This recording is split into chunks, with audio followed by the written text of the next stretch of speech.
Hi guys, hope you've all been keeping well. So another battle report. This one's 2,500 points of Vermin Tide, or basically Skaven, whatever it's now called, against Demons of Lust, formerly Demons of Slaanesh.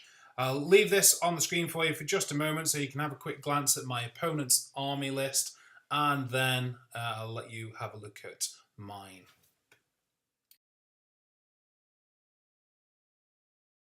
Okay guys, now this is my list. I'm not going to bore you by going into great detail, but I'll just tell you that demons that share the same mark can all have duplicate copies of magic items of that mark in the Demon's book. So 5 models in this army have the Lash of Lust. And the way the Lash of Lust works, 15-inch shooting weapon, does 2d6 strength shot, 2d6 shots at the user's strength. So the idea of this army is lots of those flying around. The 2 Harbingers who are both on steeds have got them. The 2 Demon Princes who both fly have got them.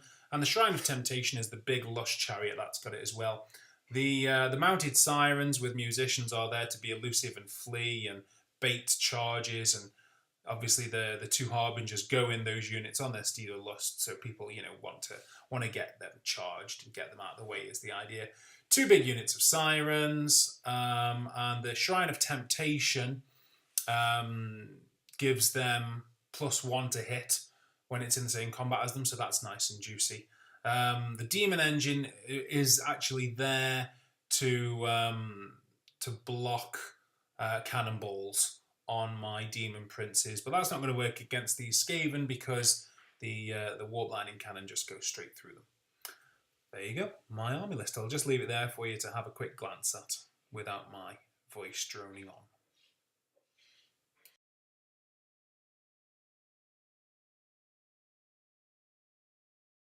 Deployment, let's just go through Nat's army first and where different things are. So we've got the Grey Seer is in here somewhere. I think it's this model here. The Warlord on his Rat Ogre is right here. The Apprentice is in this unit here. The BSB is this one here. And then you've got the Engineers. I believe there's 1 in each unit. I could be wrong about that. I really can't tell from here. 50 men at arms times 3. So 1, 2, 3 there. You've got 6 Jezzails. They deployed in the building because Nat got to choose which side he went on. 3 Gatling guns. 1, 2, 3 at this side.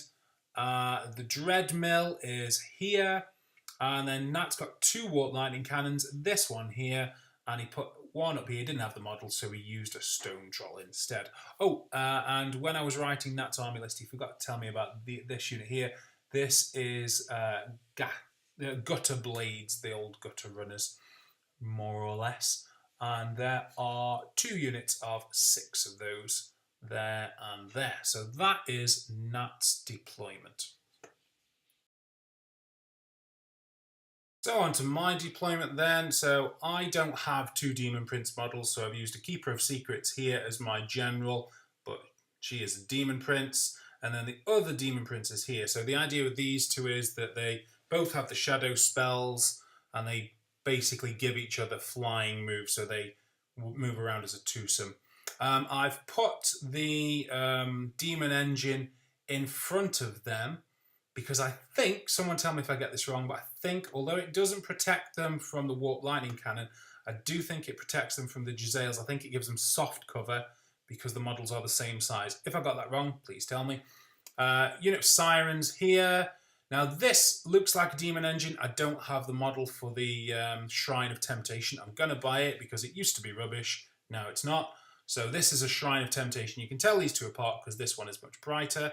Unit of Furies here, another unit of Sirens here, and then we've got the 2 units of Mounted Sirens, and at the end of each of those is the Harbinger. I didn't have enough Mounted Siren models, so I made the Harbingers the Goblin Spider Riders that you can see at either end. And I think that is it for my army. Deployment, we've got a building here. We ended up with 2 walls, 2 forests. This is a field, so it's dangerous terrain for different things. And a hill. Important to remember, hills are now infinitely tall. And then we've got two secondary objectives here. We weren't sure whether each one was worth 2 points or whether they were worth 2 points combined, so we decided that they were worth 2 points combined, so each one is worth 1 victory point. And that is deployment. I should add, because I forgot to mention it, my general has got the Shadow 0 spell, so D3 movement, weapon skill, ballistic skill, or initiative, and the other demon prince has got the turn to dust, I think it is, so minus D3 strength. And my harbinger of lust, one of them is a wizard. It's the one, I think it's the one closer to us, and she got the base spell on lust, which is like a 24-inch line of strength 4, kind of a bit like a cannonball, but it doesn't stop, but it's not very strong.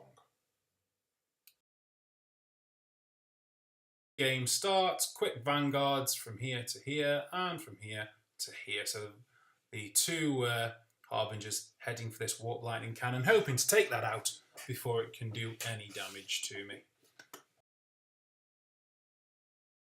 Okay, this is the end of Nat's movement phase. Nat got to go first. He actually deployed his whole army before I even deployed a single model. So getting the first turn was highly unlikely.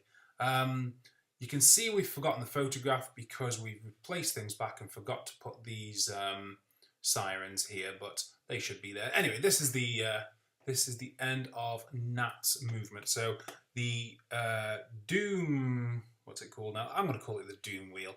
The Doom Wheel made a 17 out of possible 18 surge forward, so that's in a very unusual position. The Gatling guns came up. This one to the bottom of the hill, this one came onto the hill, and the gutter runners coming up here to threaten this unit here. The Warlord came round, but Nats decided to keep his 3 men-at-arms units back for later in the game, I suppose. This Gatling gun also moved forwards, and that is Nat's movement phase. Okay, so quick summary of Nat's turn then. In the magic phase, he rolled a 1 and a 3, and we both channeled, so that was 5 against 4. He cast Defile Ground here, which is a nasty, dangerous terrain. On a 1 or 2, you fail, but the range wasn't quite enough to get it where he wanted, so he put it here to threaten the chariot and this unit. I let that through because I knew that he was going to cast Storm's Call to stop my flyers flying around, and obviously this thing would be in their way, so that would be a real pain in the neck. So I dispelled that. In shooting, this thing was really close to my demon engine because it had surged forward, and it did 4 wounds, 3 shots, automatically hitting. It's horrible. Strength 10 and D3 wounds each, so I wasn't so happy about that. The Jezzails in the building took 2 wounds off my Shrine of Temptation. And then the Gatling guns, this one fired first. Now the way Gatling guns work is you can fire 2d6 shots or 3d6 shots. But obviously if you fire 3d6 shots, you increase the likelihood of rolling a double, don't you? So Nat rolled 1-1-4, so that was a misfire, and then he rolled a 2 as the result, which is no shots and suffers a single wound, which is why that single die is there. This one fired next, and Nat tried the same thing. 3d6, again, rolled a double, 3, 3, and a 2. The misfire result was a 5, which was random pivot and shoot as normal, straight ahead, but it actually ended up pointing, you can't see it in the photo, but it pointed just through the forest here, just slightly to the side of the demon engine and the Furies. Sorry, to the side of the Shrine of Temptation, that's not a demon engine. Into the forest, so that did nothing. And then this Gatling gun here had marched, so it couldn't fire. The 2 warp lightning cannons missed. The way that cannons now work is basically ballistic skill, and then they hit a point within the arc and range, and then bounce. So these 2 are ballistic skill 3, and I think they get +1 if they're going after something large. But anyway, basically both missed, so I was feeling quite lucky about that. So no damage from the warp lightning cannons, and the gutter blades, or whatever they're called now, took out a few of the sirens on steeds. I thought what Nat was going to do actually was shoot these down so that I couldn't get the Lookout Sir on my Harbinger. You can see I've switched the model now because I didn't like the goblin, so I put the lighter harbinger right there. I thought he was going to take them out and then put a cannonball through her when there weren't enough rank and file troops to give her a lookout sir, but apparently not. Nat decided to try and put his warp lightning can this way, but missed. So that is the end of Nat's turn. Okay, so my movement phase then. So charges first. Obviously, I don't want this thing running into me because it's basically a chariot. So I charged that there.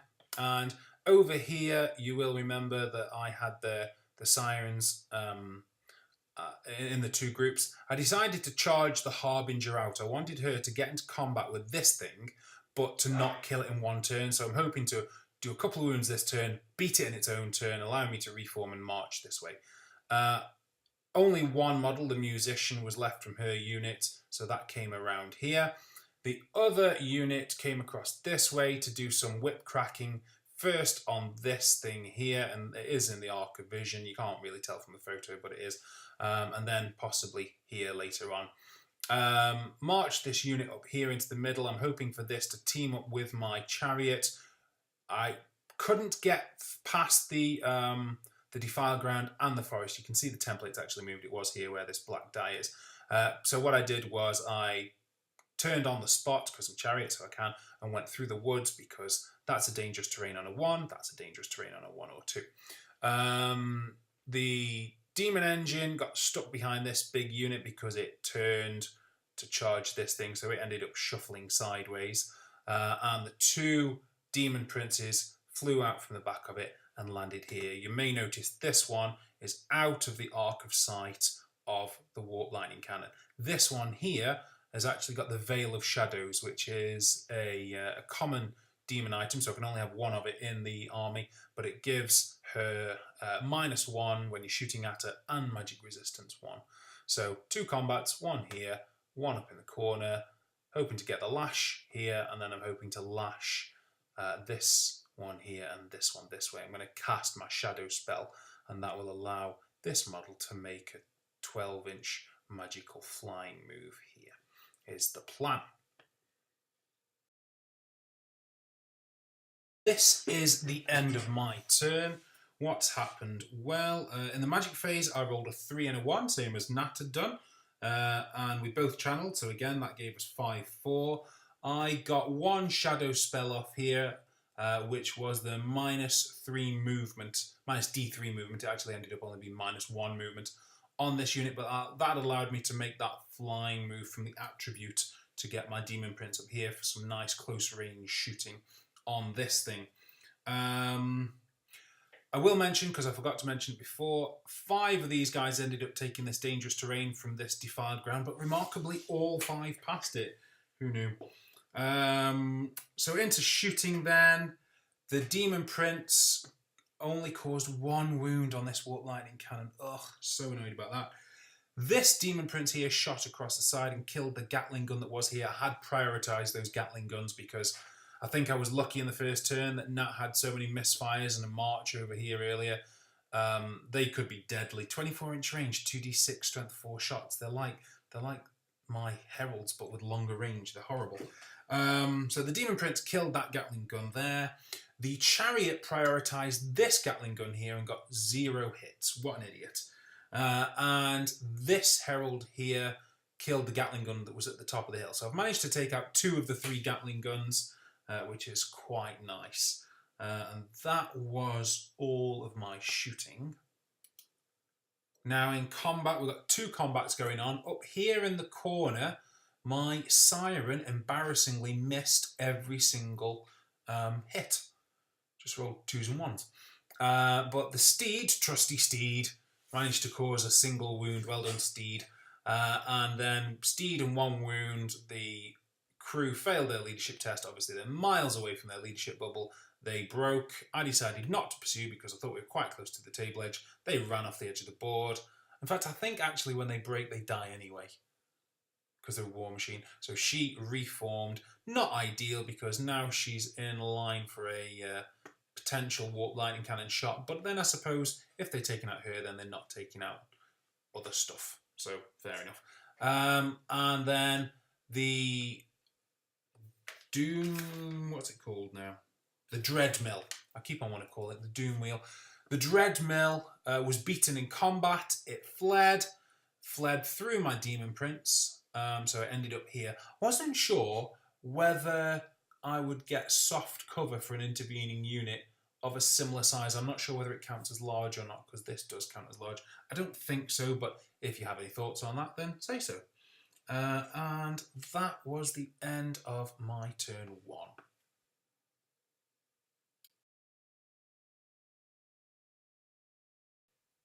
We'll just mention, because I forgot to include it in the narration of the last clip, that I decided to pursue that, what's it called? I keep on forgetting the name. I decided to pursue the Dread Mill with the Sirens. I think that was a mistake because I can now be charged by the Clan Rats, or Men-at-Arms as they're now called. I think I should have probably just hung back so that I could charge that later, but there you go. So I decided to pursue, didn't work. Okay, so on to Nat's turn 2 then. Apologies here, I forgot to take the photograph at the end of the movement phase, so I'm going to have to do it all on one image. So what happened? Well, Nat charged the Sirens with his big unit here in his turn, obviously hoping to boost this unit with his various spells. And then you probably noticed in the last clip that I'd put the Furies out here.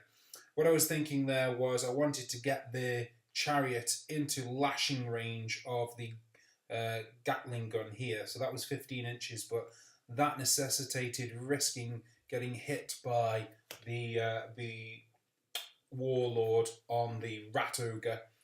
So what I did was I made it so that if he overran, he would need to roll a 12 in order to reach me. He was on an 11.5. But you can see here that basically this unit and the warlord crushed the Furies, as you would expect. And he did overrun, but not quite enough. He overran 10 when he needed 12. So he's going to get hit in the face with a chariot shortly.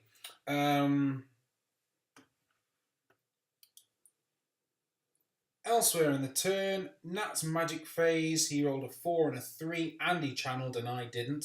So that gave him 8-4. He cast Enchanted Blades with a single die on this unit, so they get +1 to attack, and the aspect also means they get 1 extra rank for combat bonus and an extra rank of attacks. So that's a really nice setup there for a single power die.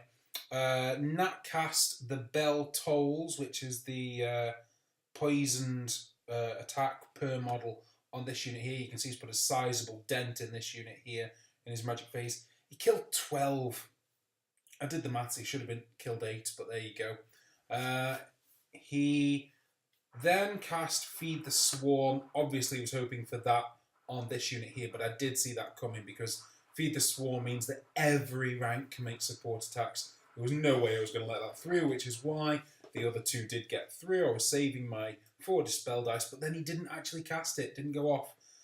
So then he cast Breath Weapons with the remaining 2 units, 1 here, and I think the other one was over here. But one failed and I dispelled the other one. So that was the end of the magic phase. In the shooting phase, the gutter runners killed 3 steeds here. The remaining Gatling gun, Nat rolled 3 dice again, rolled a 4-4-5, so he's misfired every single time. No shots, scattered into its own unit, killed the clan rat and died. So, a not so glorious end to the final Gatling gun. Obviously, one warp lightning cannon here has already been destroyed. This warp lightning cannon here missed against the demon engine. Again, ballistic skill on cannons makes them a lot less scary. The Jezzails took 1 wound off the Demon Prince here, and so you can see this 3 wounds remaining on this die here. And then the Sirens actually won combat in spite of +1 to hit, because I mean they are better than Clan Rats anyway. They were hitting on 3s, wounding on 4s. But the Rats held, only just won the combat. And that was the end of Nat's turn once he'd overran here, just in front of the Shrine of Temptation. Right guys, apologies for the noise you probably just heard there with firecrackers outside. It is Chinese New Year, I am in Beijing, so it sounds like a war zone outside. There'll probably be more later, but I'm just going to make one blanket apology for a lot of them. So on to my movement phase then. So I charged the Doom Wheel. I forgot to mention that had rallied in Nat's turn. So I charged that with my Demon Prince, lock him in combat so he can't be shot at. The remaining Demon Prince over here is obviously a target for these Jezzails, so I charged him on the flank there, and the Demon Prince, the Demon Engine came up to join in the combat and got in there corner to corner. So we got a nice big combat there. The Sirens here, I thought, you know what, better to charge than be charged. So we charged over the hill here and ended up on the front because Nat reformed this unit in his movement phase. I think I forgot to mention that as well.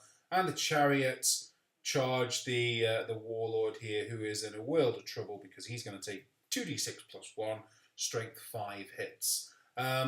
The Siren has moved to here, and I'm hoping to do some lashing on this unit over here.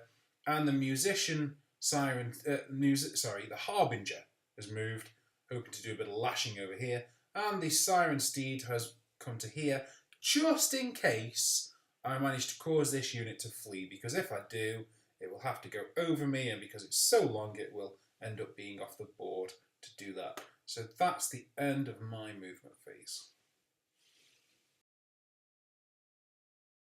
Okay, so end of my turn then.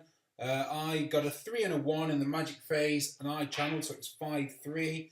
I cast Shadow Miasma on this unit, reduce their weapon skill, and tried to cast Shadow Miasma on the other unit, but Nat managed to dispel that. So that was the end of the magic phase. No one to float around because both my Demon Princes are locked in combat.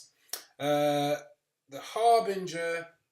two Harbingers between them killed a whole unit of Gutter Runners with their double lashing. 2d6 shots from each one. I think it was a total of 11, so slight underperformance. But strength 4 managed to take out the 4 Gutter Runners. The neighbouring unit fled off the board, so that was brilliant, because they, of course, flee 2d6 plus 1. So, in the combat phase, the Chariot, of course, smashed through the Warlord on the Rat Ogre with 2d6 plus 1 impact hits at strength 5. That actually worked out being, I think, 10 impact hits or 9 impact hits. At strength 5, which was enough to see through his 4+ armor save, and the Chariot actually overran and just about made it into combat here. So a sort of a bunny hop there. He's going to get in combat with this unit, but you can see, because we're at the end of the turn here, that that was not enough to break through this unit's immense steadfast. So that was that. The Doom Wheel fled from combat with the Demon Prince, fled off the board. 1 wound and a charge, so he's leadership 7, he rolled an 8, and then a 10 with the BSB, so that thing broke. And that was the end of my turn 2.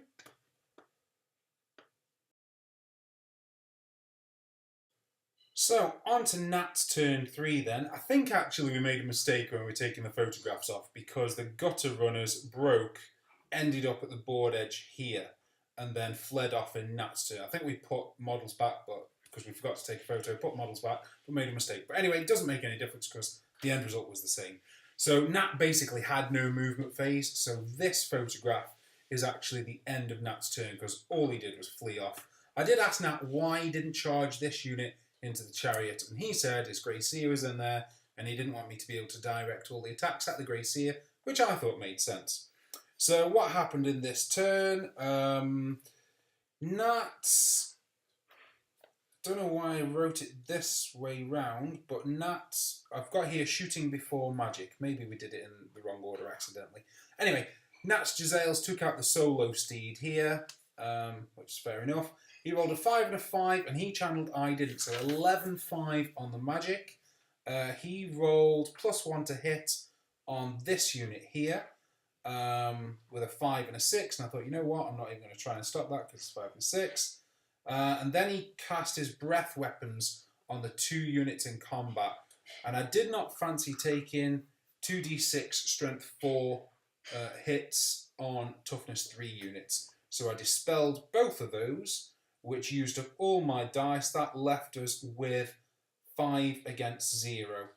Nat used one of his dice to get the enchanted blades on the unit that was here, so he was hitting on +1. But then he did something that I thought was really strange. He cast spell number 6, which is the toxic attacks, on my unit and his unit because it's in combat, so it hits both units. I'd have cast Feed the Swarm.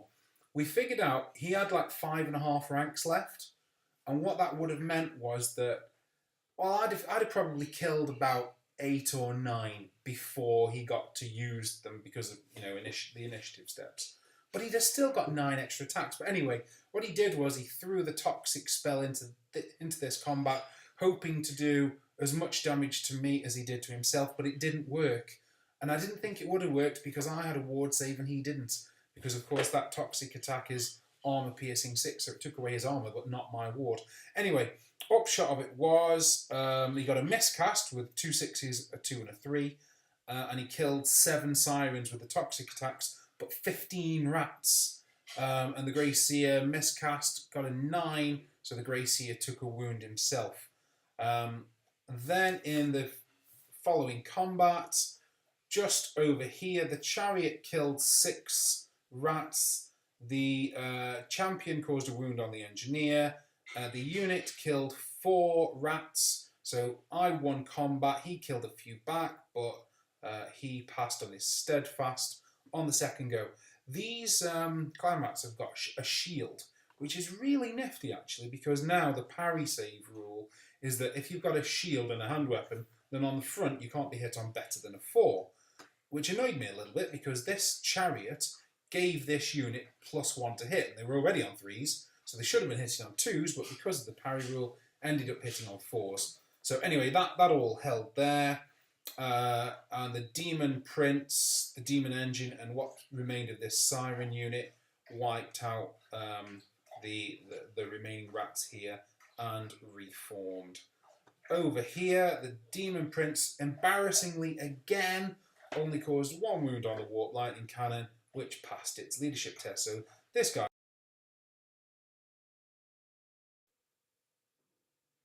Sorry, got cut off by my own computer then. So basically, in 2 rounds of combat, my Demon Prince has managed to wound 2 rats. What a goon. Okay, so end of my movement phase here then.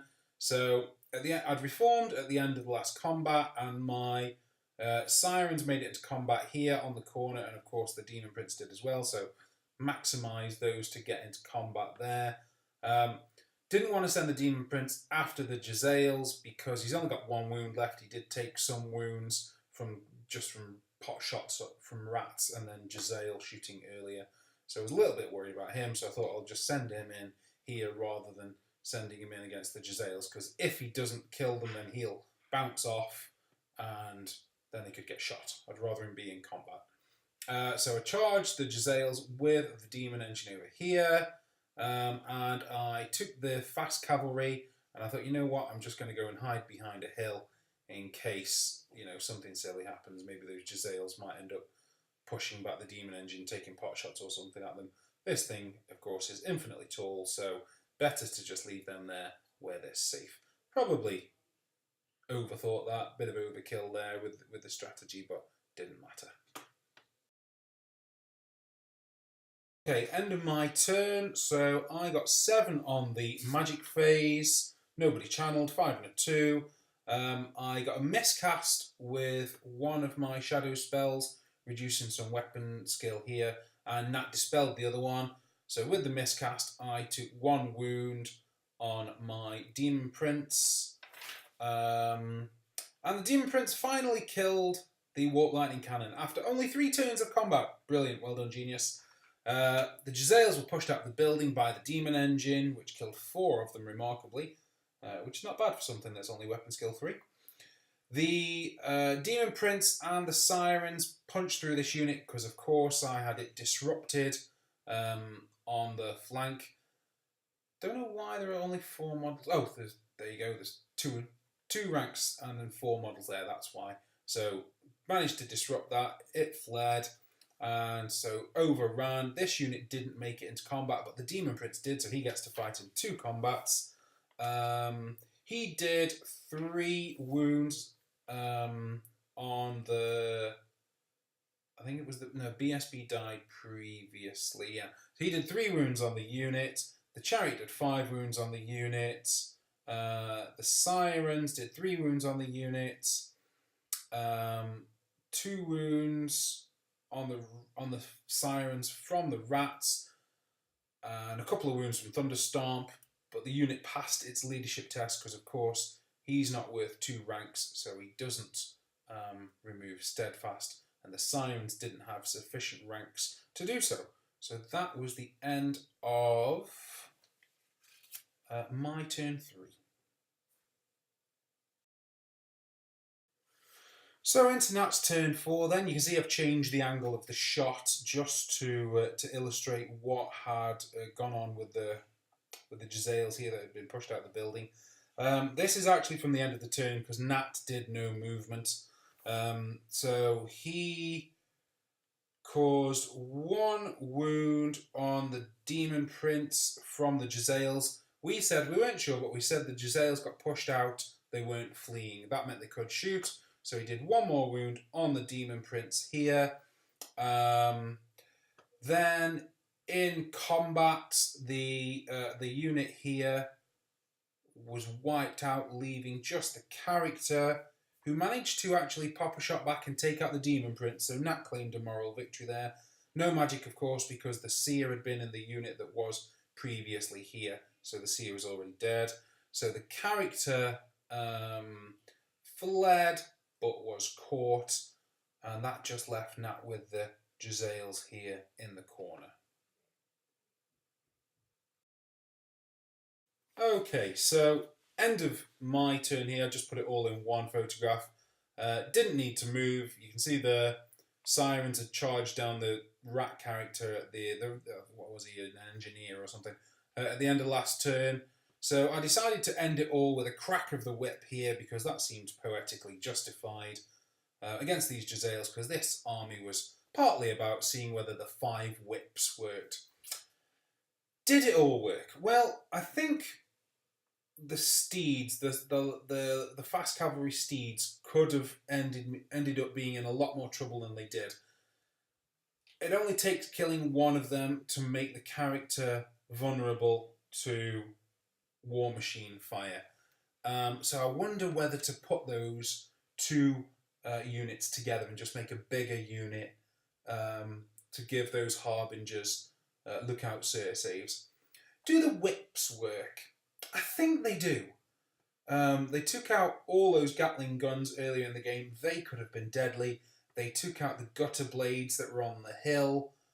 They could have been deadly as well. I think it depends what you're up against. If you're up against little units like Wood Elves, or what they call now Sylvan Elves or something, I think it would be amazing against those. But I think if you're up against big blocks, basically it's going to take out the peripheral stuff, isn't it? But then you're going to have to go in with combat later on. So I think I might be well advised to just play with this list a little bit. Maybe kit out my Demon Princes a little bit more for combat, because I think they're going to need to do a bit more. Likewise with the Harbingers. I had to send a Harbinger into combat up here before, and she only had barbed claws. And when she didn't hit anything, I wondered whether she was going to get punched in the face by 3 rats, because she's only toughness 3. So on the whole, I do think the lash thing works, but it's I think it has optimal matches. The Chariot did confer that +1 on itself and friendly units, but parry got in the way of that. I suppose, again, it depends who you're up against, so that's something to keep in mind. The Demon Engine, well, it was never going to stop the cannonballs against Skaven, but, I mean, it survived. It soaked up some shots, which is what the Demon Engine does. You have to put shooting into it, otherwise it'll cause you problems later on. And of course the double and triple thunderstomp, well, I didn't get any triple thunderstomps, but the double thunderstomp did plenty of damage against a big unit of Skaven earlier on. So I think my overall verdict is, yes, it does work.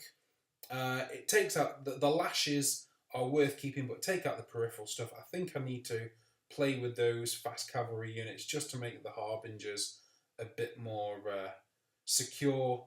But overall, I'm quite happy with it. So anyway, guys, that's it for my first 2,500 point game. I'm going to tweak this list a little bit, and then you'll probably see it in action again in the not too distant future. Thanks for watching. Comments welcome as always, and I'll see you next time. Bye bye.